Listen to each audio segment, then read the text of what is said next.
Welcome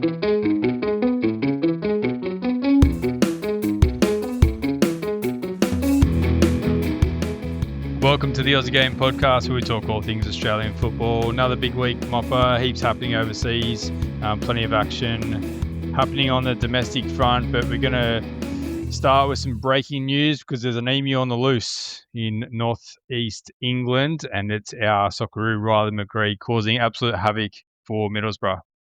Yes, he's certainly come back from his latest injury layoff and sensational form, and he's just taking it in the stride, isn't he? And what do you got there, Chief? You got 433 minutes for Boro and 102 minutes for the Socceroos since returning from injury. So he's just building nicely. And before this morning's game, he had 2 goals and 2 assists in 2 games. And yes, we've seen the emu celebration a couple of times, and that just shows he's just happy and full of confidence. And Middlesbrough are flying, and they're definitely in a title race with Coventry losing midweek, so they're only 5 points off them. So, yeah, they're right up there, and they've got a bit of a gap on third and fourth too. So both clubs have put themselves in a great position. Look, if you can stay fit, like you've said in your notes, it's crucial for both club and country. But I think the time that they took with this latest injury just before, it's been very smart by both club and player, and they did not rush whatsoever to get his body 100% right, because we all know he's had many plagued minor injuries that's kept him out of a lot of games. We've seen it too many times, haven't we, where he comes back and he's in form, and then again he's out for a couple of weeks. So I think you're right, and you mentioned this a couple of months back that how they were going to just watch him and monitor him slowly and bring him back. And I think the form he's come back in is a testament to him. And yeah, as you said, like he's proving to be a really crucial part of Middlesbrough's push to get promoted into the Premier League. This was a recent quote from T-Side Live about Ryan McGree. So another classy display rewarded with another goal. His football intelligence and technical ability is so clear to see. He makes Boro a better team. So I did look for some quotes from his new manager, but I get the sense that his new manager is very general in his praise of the team, because he did speak pretty glowingly about the attack, particularly in their last couple of games. But Riley McGree certainly at the heart of all that, and what a fantastic player coming into the prime of his career, and potentially on the radar is a promotion to the Premier League. And how exciting would that be to see an Aussie having a big influence in the Premier League? It's been quite some time since we've seen that. Yeah, well, they're well set up. Michael Carrick nearly got them there with, they've been there and thereabouts, and Rob Edwards obviously took over and had them flying, but flew the coop, obviously, to the struggling Wolves. But they've settled again, Borough, and Coventry did beat them, but I thought the instability around Rob Edwards leaving probably created a harder task than playing when they needed to be at their best. But look, I think Riley McGree, Premier League, I think Middlesbrough definitely have a big squad and are well set up and ready to rock and roll. And if he can continue to contribute, McGree, he's no doubt in the starting 11 plans and has solidified his position again straight back in from after his long layoff, and it's just gone from strength to strength, and has really demonstrating how much he's loving it over there. And he's primed at 27, 28 to get to the World Cup, and obviously hopefully we cross our fingers and hope Boro can just continue on their great form and just cruise on into the Premier League next year and really build on it, because he's definitely going to be a part of that Boro squad that hopefully can qualify. Yeah, they've had 4 wins in a row since that loss to Coventry, and as you mentioned, Coventry have dropped a few points in that time as well. So they're really putting some pressure on Coventry as well. But look at 27, he really should be in his prime. That's probably where you start to see players really thrive. And I think in a funny way, given that he's had some injuries, sometimes that gives his body a bit of a rest where he hasn't kind of peaked too early. But I just want to read out this quote that he really recently gave when he was on international duty for the Socceroos as well. So before this season, I told myself that this is probably the biggest season in my career to date. Every season is, but this one especially. I'm with a really ambitious club in a good position and with potential to be in the Premier League and at the end of the season, and then hopefully I can go to the World Cup. So I think, yeah, he's had plenty of experience. He's been in the A-League system, came back for a bit, and then went back overseas. But been at Boro for a few years now, and I think this is really his time to kick on. And we saw even when he came back into the Socceroos in those recent games against Colombia and Venezuela, how influential he is to the Socceroos team. And there's really no player that plays that type of role that he does and gives the Socceroos the ability to get forward, to win free kicks, to create opportunities. So he's really going to be crucial to the Socceroos if they're going to progress out of the group stage in the World Cup. Oh, well, you've seen it against Japan, didn't you? World class run in behind and world class ball back inside the box of Beach. And you can just see his intelligence and movement just created that great opportunity to send us through the World Cup. Yeah, he's been since Boro 2022, had a 100th cap. That's when he scored his goal too on his 100th cap. He's got 102 matches up now for 15 goals. You're right, he did go over to Charlotte there, but they loaned him to Birmingham in between. So, and he's been over to Bruges, but they loaned him back straight away. So he's had to go through the period of which every young footballer has, but Middlesbrough's definitely found a home, and I think they've found the right balance, Borough, and they're pushing hard, and they're a good club and a good solid club, and hopefully they can continue to keep going, and we'll be supporting every moment they have, and it'll be great. Can't wait to see Riley McGree no doubt in the Socceroos squad. He's had 31 caps. I think he is a starting blue chip midfielder for those number 10 spots for sure for me. He's going to get plenty of game time for the Socceroos and will be a key figure if we're to progress. I think what he does do as well, particularly those teams that are going to play in a low block against us, he's the type of player that can unlock something for us. And we just don't have a lot of those types of players. Like we have some out and out speed when we get the ball in the open field, but playing against those teams where we need probably that little bit of skill, a little bit of trickery, a little bit of vision to open something up. He's certainly got that. I saw plenty of Borough fans when he was going through his injury problems that they were pretty much at their end for Riley McGree and ready to let him go. So I'm sure that a few of them would be regretting those words that given the form he's come back in. So yeah, let's hope that continues on. And I think the most important thing for Riley McGree is he stays fit and on the field, because we know that if he does that, he's going to be crucial for club and for country. And he's going to be part also of your midweek wrap, Moppa. So let's get to it. All right, plenty of football. It's the festive season, and it's where football plays every day. Let's go back to Tuesday. So we'll start in Spain.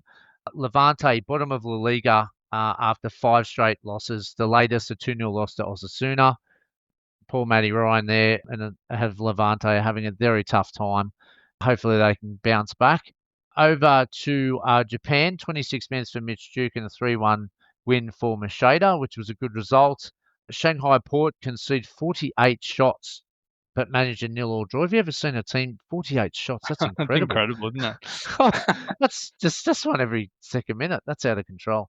That was with Joe Dural Tassim, but again, escaped with a point in the Champions League. On Wednesday morning, early Australian time, we've seen the Emu celebration is back again. Riley McGree scores and assists in Boro's 2-1 win over Charlton. We've seen Arsenal play midweek as well. Kyra Cooney-Cross starts again, and Steph Catley gets the armband in Arsenal's 1-0 win over Twente in the Champions League. Caitlin Ford also got 32 minutes off the bench.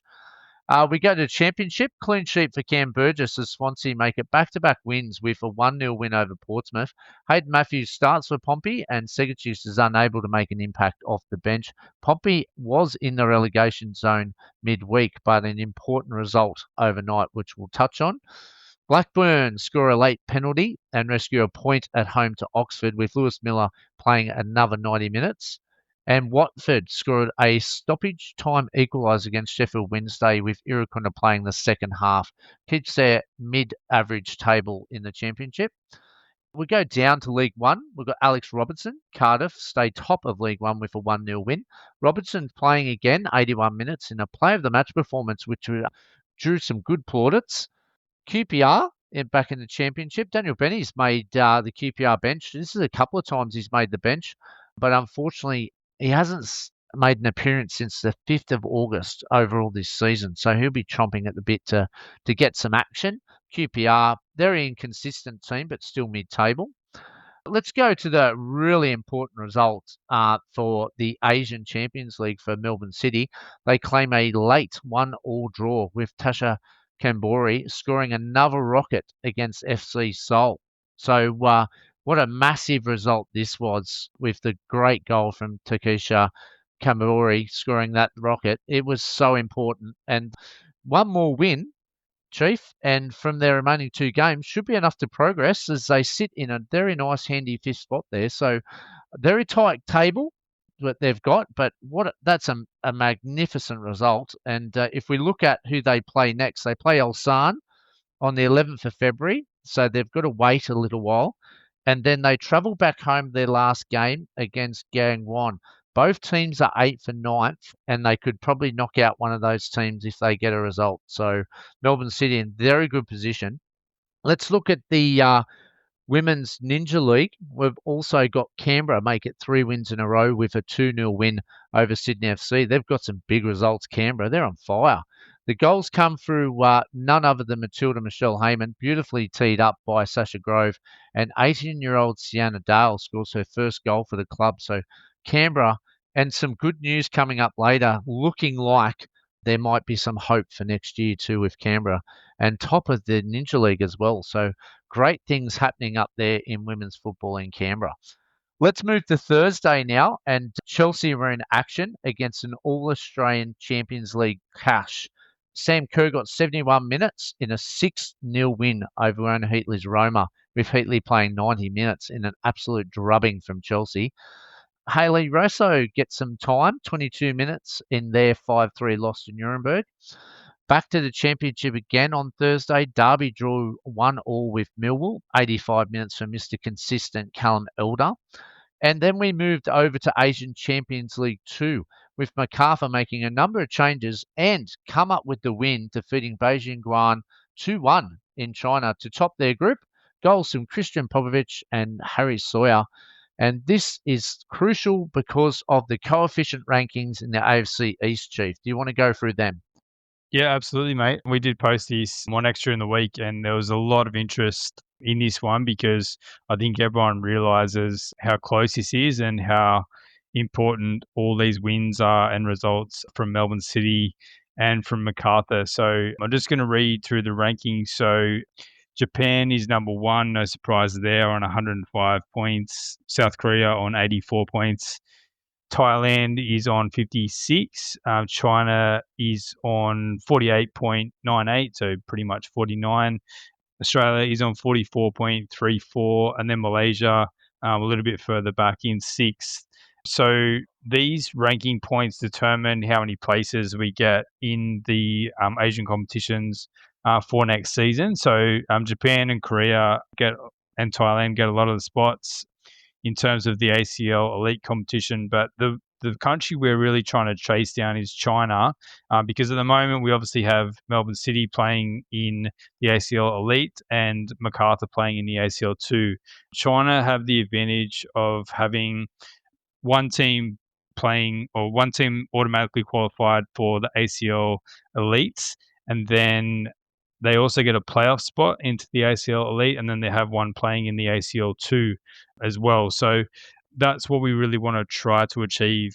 It looked like we weren't going to get that for a couple of seasons, just given how far behind we were, because the rankings calculate results go back as far as 10 years. And in a couple of years' time, we have some really bad results, and China has particularly good results. So once we get through that period, we should jump them anyway. But this would be a huge advantage for us to get that extra spot going into next season. And it just opens up opportunities. We've seen how committed Melbourne City and MacArthur are to this competition this season, and there's some good prize money if the teams progress through the knockouts, and it's just great experience for players to play at this level. So it's really important, and yeah, as the teams continue to progress, they'll continue to accumulate points. And the good thing for us is that no teams from China made it through the knockout stages in the ACL 2 competitions, and there's a good chance, we saw Shanghai Port, you mentioned before, struggling. And there's others as well. I think Shanghai Shenhua and Chengdu Rongcheng. I think they're the three that are in ACL Elite this year. They're not sitting very well at all in the competition. So if none of them progress, they're obviously not going to pick up any more points. And yeah, Melbourne City, we hope is going to qualify, and MacArthur definitely have qualified. So they'll continue to accumulate points, and we might be able to get an extra spot there for next season. So I hope all that made sense. It is a little bit complex to work through. Sometimes tables are easier than the audio to describe it. But yeah, just important we keep winning these games and keep accumulating points. And obviously, the worse that the Chinese teams do, the better for us. Well, Chief, the Chinese teams that you spoke about hold the bottom three positions in their group, in Group A. So they're last, second last, and third last. Yeah. So, and they've only had 2 wins out of 18 games. So, yeah, potentially Melbourne City can go and beat Ulsan and Gangwon and cement their spots. It's looking pretty good. As we know, MacArthur's already done their job in the Elite 2 and will go through to the next round. So, Yeah, well, Beijing, Guan were in their group as well, obviously from China. So, like, yeah, direct competition for those spots. So they did themselves a favour there too. all right. So a great wrap there in Asia Elite and Malaysia Elite 2. We'll move on to Friday because we had some Aussies in Europa League action. We had Geordie Boss, and he laid on a beautiful assist, but also makes a mistake, which leads to the opposition's winning goal as Feyenoord blew a 3-1 lead to lose 4-3. And now in huge danger of missing the Europa League playoffs. I only got one win so far, mate. I know. That snuck up on me. Yeah, they've struggled, but look, hopefully, the table's pretty tight, so hopefully we have some better luck in the next couple of games. Europa Conference League, so let's look at that one. We've got Graham Cole with the decisive pass to open up the defence in the lead up to the winner. Sparta Prague in their 2-1 win, so they're currently 6th and going great guns in the Conference League. So Graham Cole making some good appearances there.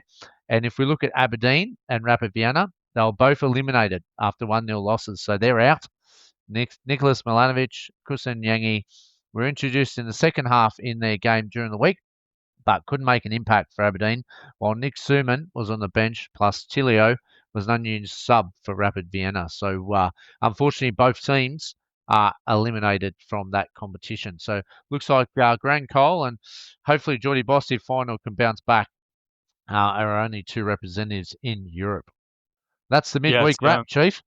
Yeah, it's a real shame that Aberdeen have never really got going after they got in that competition by winning the Scottish Cup. But yeah, they've just been way off the pace in the league and in the Europa Conference League this year. And yeah, shame for Marco Tilio, whose game time has really dried up, but would have been an opportunity for him to get some more game time for Rapid Vienna, but not to be the case.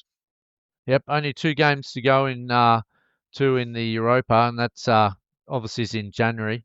So yeah, Feyenoord are way off on 3 points, and 24th place is Celtic on 7. So you'd kind of need a little bit of a 2 wins and hoping that the teams above drop. So a bit of hopeful thinking there for probably Feyenoord as well.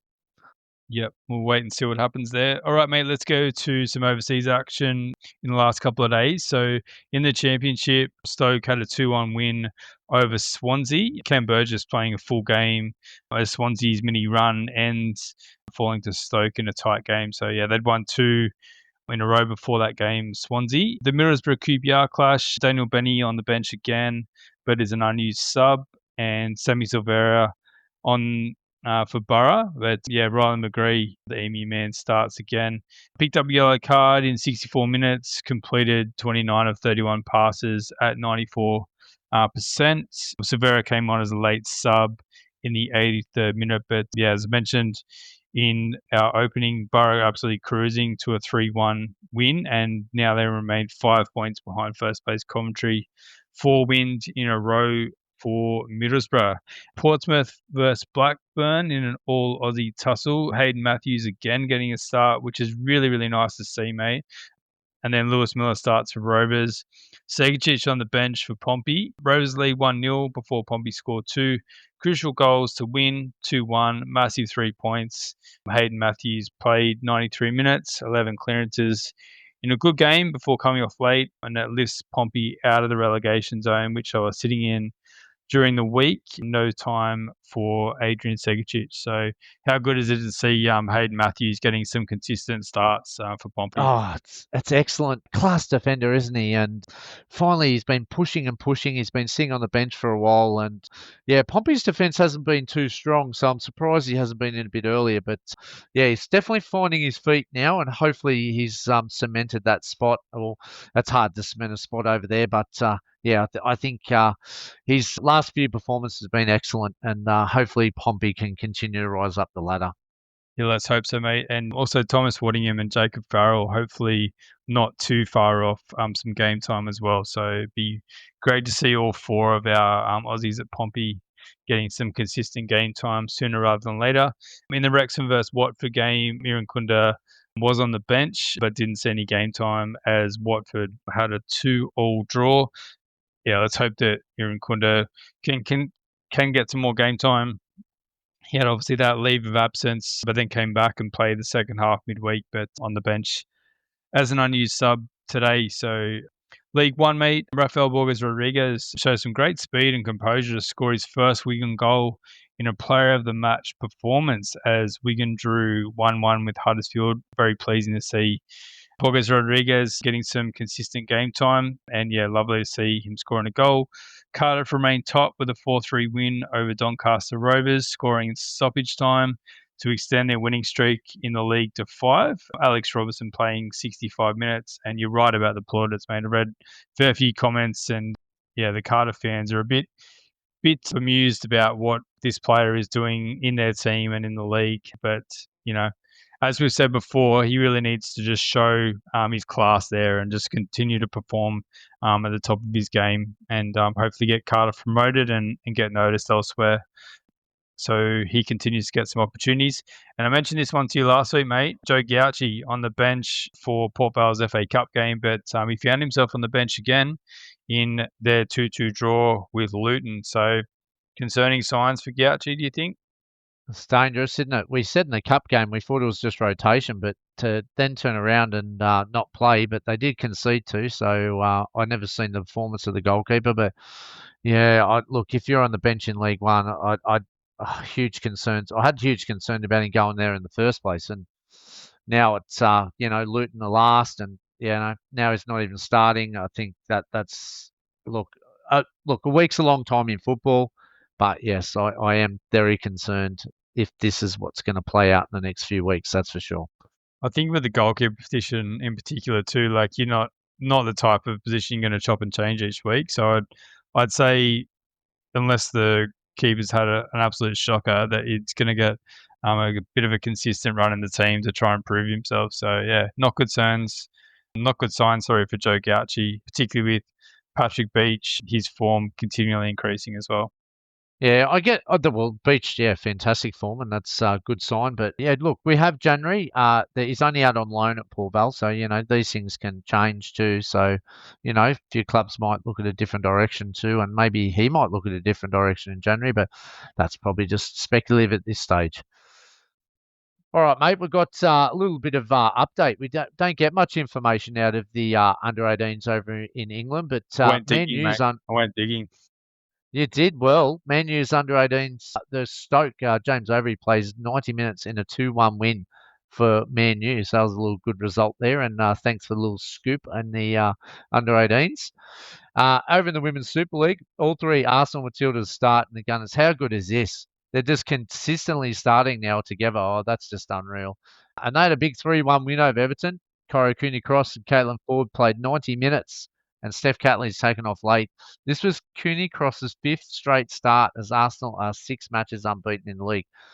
Claire Wheeler played 60 minutes for Everton, so that was a good game there for Claire Wheeler, a fellow Matilda counterpart. So surely no coincidence that Cooney-Cross is getting our starts and Arsenal have gone on a bit of a run. Oh, no, that's excellent. Well, they got off to a very inconsistent start, Arsenal, so hopefully they've found some balance, and Cora Cooney-Cross is driving that midfield forward, and yeah, isn't it great when they all start at the top level? It's just unbelievable. Scottish Premier League, Dundee United versus Motherwell, another all-Aussie affair. Zach Sapsford starts, Ryan Strain for Dundee United. Both of them, Johnny Katumbis for Motherwell, and on the bench is Stamatolopoulos and Oscar Priestman. No one could break through in a 0-0 draw as the defence is one out. Ryan Strain plays a full game and Sapsford plays 73 minutes for United. And Katumbis also plays 73 minutes. Stamatolopoulos came on as a sub in the 73rd minute with Oscar Priestman seeing no time. Another result, though, for them, well, sitting in third for now. I saw during the week, just speaking of some of those players, that Zach Sapsford won Dundee United's Player of the Month for November. So congratulations to Zach Sapsford. He's injuries aside, he's certainly performing very well over there at Dundee United. Livingston versus Dundee FC. Captain Ryan McGowan starts. Teddy Yangi on the bench. But the last place team are already down 2-0 at half time, but they pull one back to 2-1. And then a goal to Teddy Yangi in the 85th minute. And was only on the pitch for 3 minutes. What a comeback from Livingston, securing a draw after being behind, but Ryan McGowan sent off in the last minute in that one. But every point is crucial for Livingston at this time as they continue to try and move away from that bottom spot in Scotland.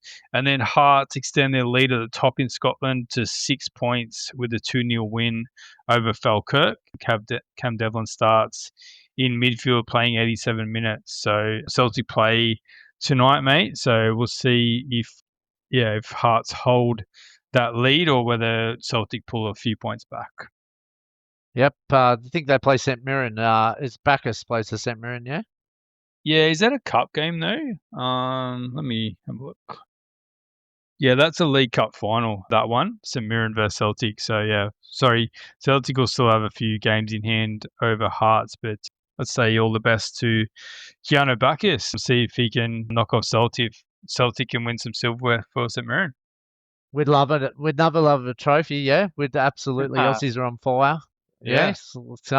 Come on, St Mirren, we'll be cheering you home. Over in Germany, Chief, huge win for St. Pauli. They were in the relegation zone, but in their survival bid, they picked up a 2-1 win despite having a player sent off just before half-time. Jackson Irvine played 90 minutes and Connor Metcalf comes on late. A return in Austria for Jed Drew. Got his first minute in over 3 months after returning from a back injury. 24 minutes off the bench in a nice 2-1 win. Very pleasing to see him back. Jed Drew, he was in great form before I would love to see injury. him put a run together and get in the frame for that March window. Well, hopefully he can get some game time, and he certainly was on fire before he unfortunately got struck down.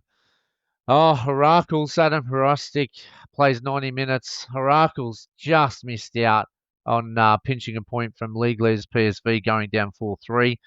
So close, Heracles, but showing a lot better form than what they did at the start of the season. So that's still a very sound result against the Dutch league leaders. In the Eredivisie and the division below, Cam Pepion continues ADO Den Haag's strong start. They remain 8 points clear at the top now in the Dutch second division following another 4-3 win, and Papillon played another good 65 minutes. Still in the Eredivisie, Roda JC also had a narrow win 3-2 and have now moved back to fourth with Josh Nisbet playing 90 minutes in the centre of midfield. So a good result there for Josh. In Switzerland, we've seen Liam Chipperfield play 29 minutes off the bench in Sion's 1-0 win over Grasshoppers. So well done to Liam. And in Italy, good news, Alex Chidiac scores Como's only goal, but unfortunately they did go down 3-1, but great to see Chidiac on the score sheet for Como. Sorry. All right, Chief, back to the land of Oz in the A-League victory in Adelaide. Yeah, mate, Victory got a big 2-1 win over Adelaide. They climbed off the bottom of the table temporarily. It was their first win since beating Perth on the 31st of October 2025. Juan Mata winds back the clock with a superb performance and an assist, setting up the second goal with the man of the match performance. Mate, he was absolutely on fire. And we did say this in the preview that I think his assets suit Melbourne Victory's system so much better. He's probably still been one of their best players despite their poor start to the season. So I think yeah, he's just going to go from strength to strength, and he was in even putting in a whole heap of effort, but it was just his ability to find players in space, and he's a goal threat as well. So I certainly think that he's going to make some things happen for Melbourne Victory. Yeah, look, with Valupale back, they look a different side, don't they? And they bought the energy, they bought the press, they bought the physicality. They really dominated this one. They created many chances, still lacked a bit of cutting edge though, and they did let in a late goal for a little nervy finish. But Nikos Virgos obviously getting a brace, breaking a 14-game goal scoring drought. Adelaide are yet to pick up a point away from home in 4 attempts. They did look completely outplayed in that first half. Did probably got back into the game slightly, but I thought the changes didn't suit Adelaide either. I thought they took off some of their better players, but they struggled to get on the ball. And Jason Guerra, interesting note, was in attendance in this game as well, coming back from Japan. So that's a very interesting. But I see Melbourne Victory starting to get a few players back. Jenner, I think, is he back next week or the week after? With Yeah, I'd say Valupale back, next week. Yeah. yeah, Valupale to me, transition of the football and linking up just makes such a difference. He is a quality player, and gee, they look a much better football side with him in it. You could see even last week though, like they lost. So they drew 0-0 with MacArthur, but they looked just so much better. They looked so much more cohesive, and they just didn't actually score a goal, which would have obviously given them the positive result there. So you can see the wheels turning there. They've got Melbourne City coming up this weekend, and obviously City didn't play this weekend, so they're on the back of like a 10 or 11-day break. So they'll be nice and fresh and ready to go. We know how good Melbourne City are, so that will be another big challenge for Melbourne Victory. But they certainly looked a lot better, and yeah, they just look more dangerous. Like even as the game kind of rolled on, Virgos just in the right positions. He didn't have to do too much for his goals. The second one was a decent header, but you'd expect a decent striker to finish those. So just getting himself in good positions, and I think that's the key because there's quality players around him like Marta that are going to find him. So I think, yeah, probably Victory. They're still bottom of the league after the Jets beat Wellington today, but yeah, there's only 2 There's nothing points. in it. Yeah, No, nothing 2 in it. points between about 8 places, so, they can easily jump up pretty quickly now, so I think even if they do slip up against Melbourne City next week, given it's a derby, I could see them going on a run, but I could also see them, given it's a derby, getting a result against City next week, so I think for Victory fans, and I know there's been plenty that haven't been happy, but I think there's some better signs ahead, for your team. Yeah, look, the only thing I was looking for, I always had confidence that Victory would click at some point. They just had to get that balance right. With Valupale, I think absolutely makes that happen for them. And I think when January gets back in this side and Valupale's linking up with him and Marta and I think Virgos, they're going to have a field day. I was very impressed because I've been very critical of their defensive transition. There was a much better intent off the press and physicality behind the ball, which I think, because I think they've always had plenty of the ball and they've created a lot of opportunities. Just again, that cutting edge, I think, will happen. But their defensive transition was a lot better, and good to see them back. The league needs them back, and hopefully a big crowd in this derby to really, launch into it. And hopefully both teams can have a cracker of a game, and we see one of the best games of the season. Hopefully. Yeah, I think there were some standout players for me last night. Like we have mentioned Marta, but Jordi Valadon I thought was very good in the midfield last night as well. He was key last season with along with Ryan Teague as well. So yeah, I think as we kind of start to get these, and it's probably about that balance finding. You mentioned John Ray coming back. So when he comes back, where does he go? Does he have to settle for a place on the bench? If he's probably likely to go into Marta's position, but you can't drop Marta the way he's playing. So it's probably just finding that balance for the squad and making sure to be able to manage the egos. We've been critical of the striker, but look, as I said with Virgos, if he's going to put himself in the right positions, he's going to be found by his teammates, and hope for Melbourne Victory fans that the goal scoring continues. Yeah, prime time Saturday night, Melbourne Derby. We've seen the Sydney Derby explosive in a great crowd. We've seen the New Zealand Derby explosive, a big crowd. It's Melbourne's turn to put on a show. and let's hope the fans get out for that one. But I think Lupulay Chief will probably slip up a bit to the left. Probably I'd be looking at maybe replacing Santos there and putting in January where Lupulay was on the weekend. I think that's probably their strongest lineup, but I know Santos probably wouldn't be happy with me saying that. But hey, you got to look at, like you said, you got to balance it out, and I think that's their right formation going forward. But I think positive times. I think Giles is a relieved man, but he looked very stressed on the weekend. But Oh, I'm sure he he was has. a lot happier in his post-match interview this Yeah. week than he was last week. But they're back. They're back. So Victory fans, yeah, can have a good smile on their face, and the real test will come this Saturday night whether they're really back. So what a game that'll be. Speaking about being back, mate, are the Jets back? Oh, mate, we seen it against Auckland, didn't we? In the I don't know, water ball. It was, and they got that crucial win in the wet. They just couldn't. Had struggled in the heat last week, but again, another victory over in New Zealand. They might want to play a few more games over there. Undefeated over in New Zealand. And it was a very open game that saw a total of 36 shots and 19 on target. It was the Jets that were more clinical in front of goal scoring all three. Obviously, if their goals in their 7-minute burst, and this was in the second half. So Newcastle goals come from Eli Adams, Lockie Rose, and Clayton Taylor, with many of Newcastle's chances coming after breaking Wellington's high line. How critical we've been of that high line. Just played in Newcastle's hands, isn't it? They love that kind of football. And Eze scores for Wellington with a nice header to go equal top of the Golden Boot race with 4. He's a quality player. Eze, he has had a great start of the season. Very smooth operator. And the Knicks now have just won one game in 5, while the Jets have won 2 from 3, completing a New Zealand away double, and now they shoot up to 7th. But as we said, the table's so tight, but the confidence is back for Newcastle. Yeah, you see that table, and like, yeah, there are literally 2 points between about 8 teams at the bottom of the ladder, but you can also sense within that the teams that are on the rise and the teams that are falling. I think it's probably exemplified in this result that the Jets are on the rise, and I think Wellington, ironically, are starting to fall down the table. As I said, only 1 win in 5, and that promising start to the season is starting to fade away a bit.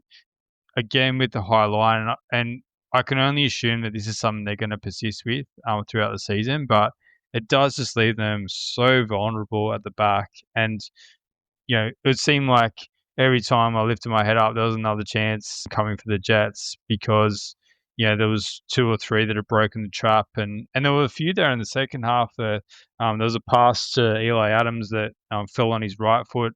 They couldn't quite get around, but if that was on his left, he would have put that away. And there was several opportunities there where, I don't know, Wellington were just kind of leaving themselves really exposed. So, Italiano is probably going to be set in his ways, and this is how they're going to play. But I imagine that Wellington Phoenix fans are going to get pretty frustrated if they continue to concede goals in this manner. So definitely 2 of the 3 today were blatantly by just breaking the offside trap and playing in behind. So yeah, not sure. Love to hear from some Wellington Phoenix fans actually as to what's happening. But yeah, maybe the Jets are just starting to find a bit of their groove. Maybe there was a bit of a hangover from the Australia Cup at the start of the season. Bit of confidence that maybe wasn't qualified just yet, and with this young group. But it is going to happen. They're going to have ups and downs. But potentially, yeah, this is a bit of a turning point. And I think these trips away to New Zealand is a good, probably bonding opportunity for these young players. They're a young group. They've got a new coach, so what better way to kind of galvanise a group than to go to a couple of tough places like Auckland and Wellington, pick up a win, and I'm sure they're going to come back pretty happy.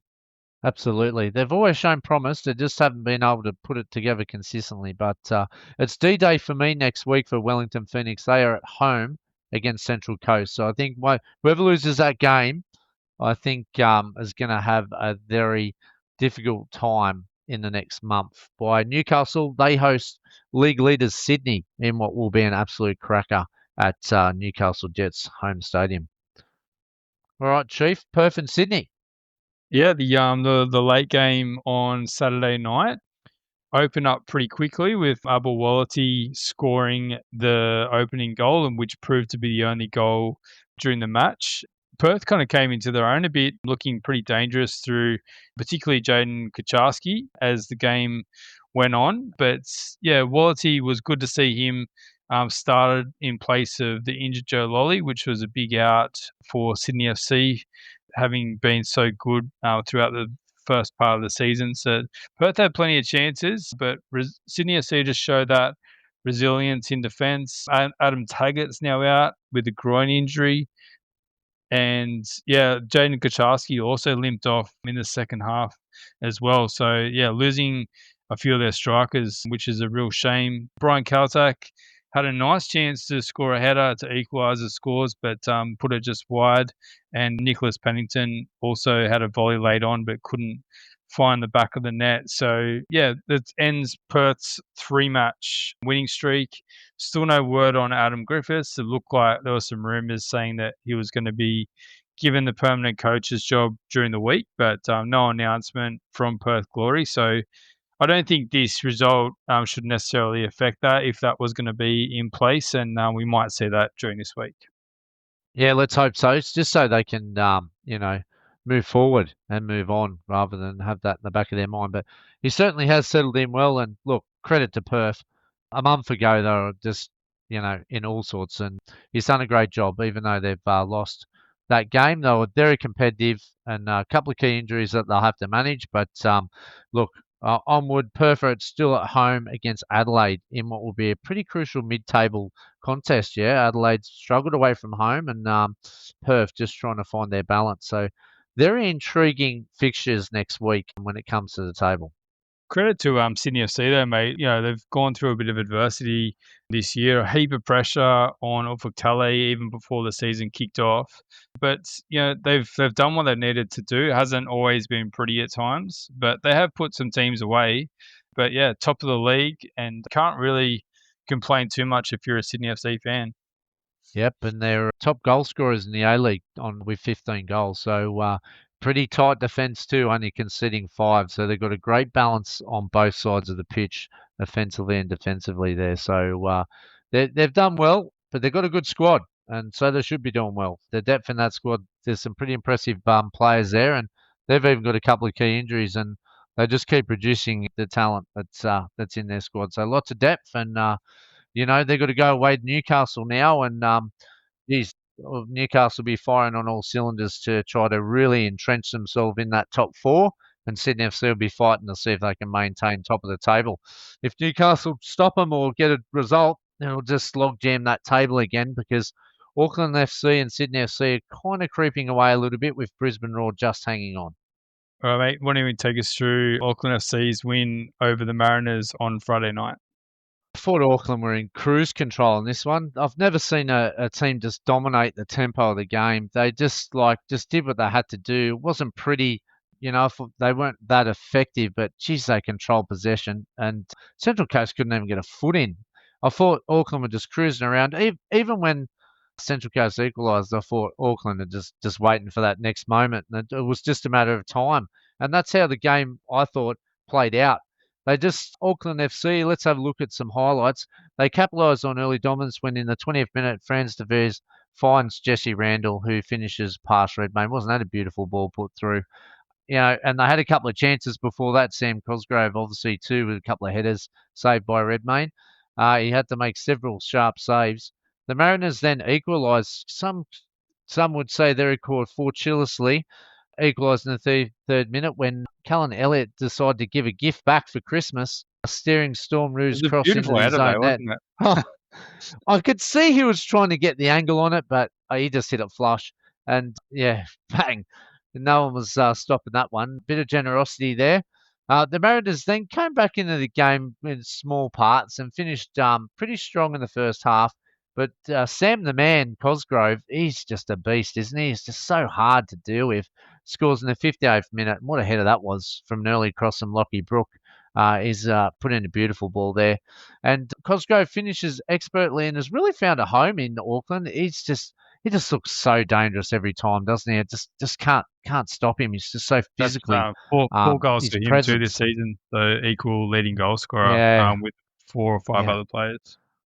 Yeah, he looks a real pro from England there. Lockie Brook, he looked dangerous throughout and is getting better every week. Yeah. Thought every time they broke though, I'd like to see him get a little bit early ball in, but it kind of stops and starts the transition there. But he is a quality player. Hiroki Saka also returned from injury in this one.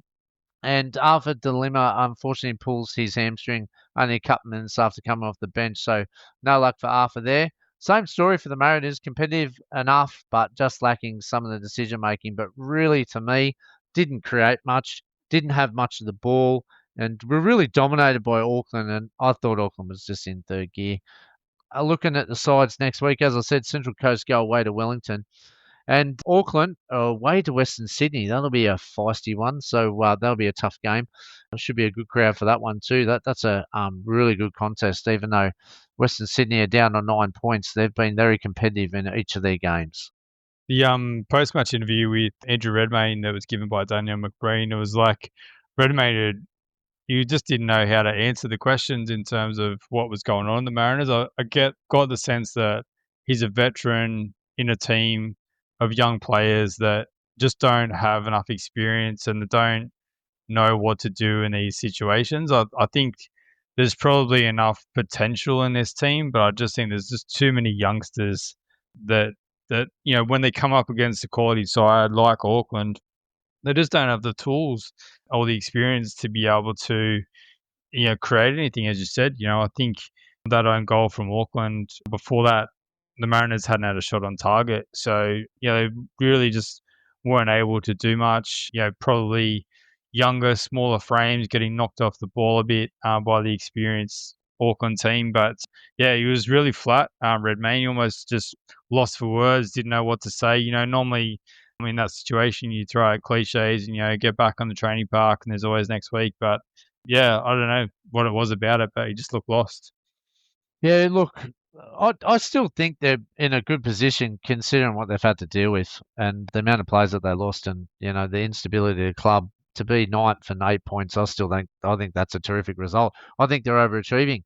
They'll need a couple of players in January if they want to remain competitive because I like a few of the young players. They look great. But yeah, just need that leader around them. And we've had having Sainsbury there being injured and stuff. And yeah, it's going to hopefully he'll be back soon. But yeah, they need someone in that midfield, that engine room, just to, like you said, put a foot on it because they were just dominated. All right, I mate. saw Last game. Oh, sorry, Ali mate. Orgler. I saw Ali Orgler linked there during the week, so not exactly the type that's going to put his foot on the ball, but yeah, the Sydney Olympic player who scored in every goal in the Australian Championship would certainly bring some excitement, but I'm not sure he's the type of player that they need if I'm being critical of that rumour, if there's any truth to it.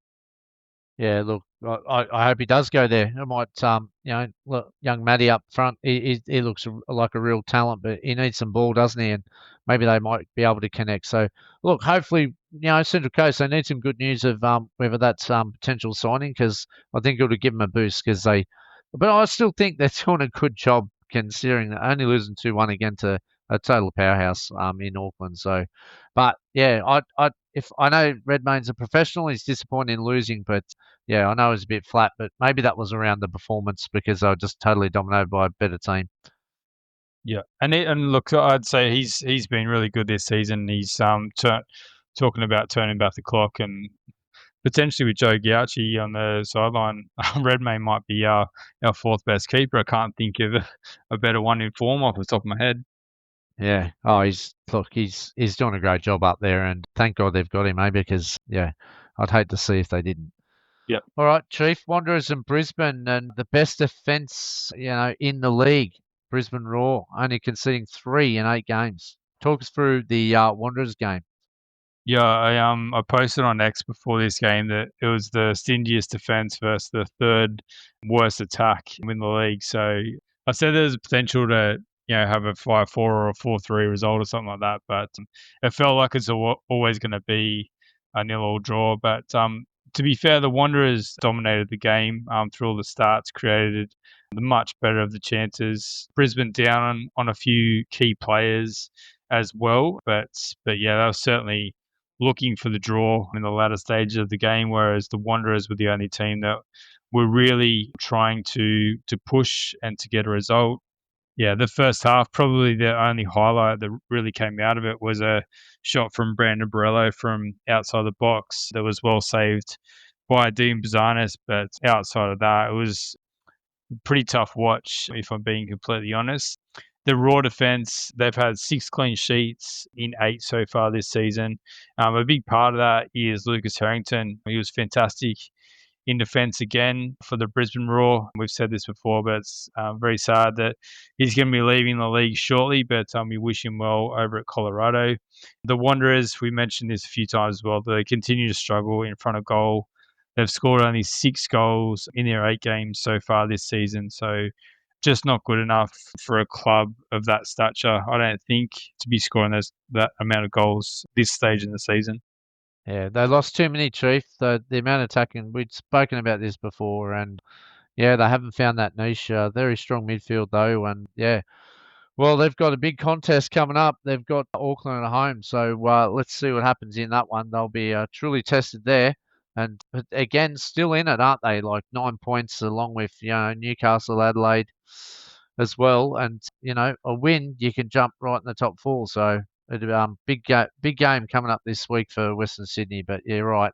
I think Western Sydney Wanderers just they need to look at that in January. They need to address it because it's becoming a problem.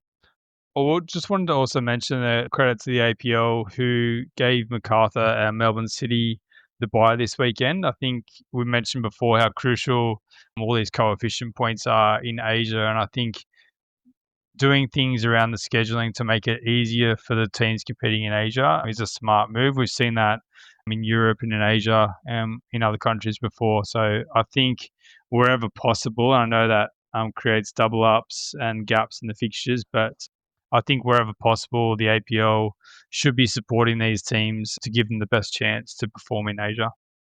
Absolutely. It just has to happen, doesn't it? It's if we want them to get these extra coefficient points up there, and we've got to give them the best opportunity if we want to get more teams in Asia. So just smart, and great results for both of them too, with Crucial drawing a win. So it does make a massive difference. So there was a time there last season where Sydney FC, I think they were playing in San Frecce during the week, and then they had to travel to Auckland, and then there was another thing where they had to travel over to Perth, and they played somewhere else in Asia a couple of days later. So hopefully those lessons have been learned from last season, and then we see this more consistently to support these teams. Absolutely. All right. Let's go on to A-League Women, Chief. And we've seen Chelsea get beaten for the first time in a long time. And the Chelsea of Australian women's football, Melbourne City, have gone down for the first time in a very long time, Chief. Break it down, the A-League Women's Round 5. Yeah, well, it's that team again, Canberra. They're in some absolutely red-hot form. It was Melbourne City's first league defeat in 651 days, or 33 matches. Yeah, and Canberra have won 3 games in a week, knocking off Melbourne Victory, Sydney FC, Midweek, and now Melbourne City to sit top of the league. They have played a few games more than some of their rivals, but certainly going very well. Canberra United, 4 wins in a row in total, with Michelle Heyman on a bit of a streak at the moment, scoring 3 goals in her past 4 matches. Yeah, an absolute superstar, Matilda. She will be in the Asia Cup squad, no doubt. And what a player to have for Canberra United. So what a great win. Look at those results, hey? Probably the 3 favourites have been all knocked off. So Canberra making a statement. All right, Chief, we've also got some sad news, though. Tamika Yallop has gone down for an extended period for very sad news with a massive hamstring injury. She'll miss the Matildas Asia Cup now. That was devastating news. On the other front, we've got Chloe Berry-Hill signs with Wanderers, massive signing there. And the Wanderers and the Mariners are playing right now. So straight into what a great pickup for the Wanderers. They're sitting bottom of the league. So, yeah, crucial for them to pick up such a quality player. And I wonder if with Yellop going down, as sad as that is, if that opens up an opportunity for the type of player like a Chloe Berry-Hill. Yeah, well, she's definitely talented. And also, too, let's go through the other results on Friday. Perth had a great win at home, 1-0 over Wellington. And that's much needed win for Perth. That was their second win of the season. Newcastle Jets were on fire. They won 3-0 against Brisbane Roar. Newcastle third in the table, and they've only lost once this year, only playing 5 games. So they've got a couple to make up and probably potentially could go top of the table if they win those games. Melbourne Victory, they're ever consistent. 1-0 win over Adelaide. They remain second, but the table is very obscure because a lot of clubs have only played 4, 5, and 6 games. And then, as we said, Canberra 2-1 win over Melbourne City in a great win. That was sensational. So, well done to all the girls out there. Chief, any other updates for the Women's Ninja A-League? Oh, just the current match going on. Central Coast Mariners currently beating the Western Sydney Wanderers 2-0. So that would jump the Mariners up into the top 6 and obviously leave the Wanderers at the bottom of the table. So, yeah, I'm sure that Wanderers fans will be hoping that Chloe Berry-Hill can help them turn their season around. Yes, the grand final winners are looking very comfortable at this early stage. Now it's time for Team of the Week, Chief. Give us a wrap of the top players that you've selected. All right, mate. A bit more defensive this week, so don't be too critical of me, please. James Delinoff gets the spotting goals. Outstanding performance from him in the Jets' 3-1 win over Wellington earlier today. Ben Garuccio has come into the Sydney FC squad, played really well at left back. Jake Gilbert-Reich for Auckland FC has been consistent all season, and again on Friday night against the Mariners. Hayden Matthews for his consistent form at Portsmouth. Lucas Harrington, outstanding again for Brisbane Roar the other day. Sasha Grove for her hot form for Canberra United. Riley McGree in the centre of midfield alongside Jackson Irvine, who continues to perform well for St. Pauli. Both of those guys obviously on return from injury. Michelle Heyman up top with her hot form. Teddy Yengi for his goal in Scotland. And Rafael Borges Rodriguez for his performance and goal for Wigan. And Moppa, we need a super sub from you. Well, it was a tough choice because Robertson got man of the match, but I'm going to pick a player who's had more influence on his team, and that was Valupale. I can't go past his connection with this Victory team, with him starting this week, and it just looks so good. And he puts Victory back on the winners list. His football and his smarts and his ability to move the ball and put Victory in great positions. He looks very dangerous, and it's so good to see him back and push, no doubt, for that Socceroos selection in March. I'm sure Popper would be very happy with his form. But yeah, special shout out to Robbo as well, who had a man of the match this week. So very tough choice this week. Yeah, probably Cooney Cross probably could have counted herself a bit unlucky to miss a spot in that midfield as well. But tough picks this week, but that's what we've gone for. We'll pop that up on socials during the week. As always, let us know your thoughts and let us know who we missed as well. All right, mate, that's going to leave us for this week. Another busy week as always. Thanks everyone for listening, and thank you, Moppa, for your time. Thank you. Good luck to your teams, and go St. Mirren, go Mr. Bacchus. Hopefully we can get a trophy and knock off the high-flying Celtic, who have come to a few losses. So hopefully an Australian Cup winner if we wake up tomorrow morning. Thanks everyone for listening. We'll be back same time next week. In the meantime, enjoy your football. All the best.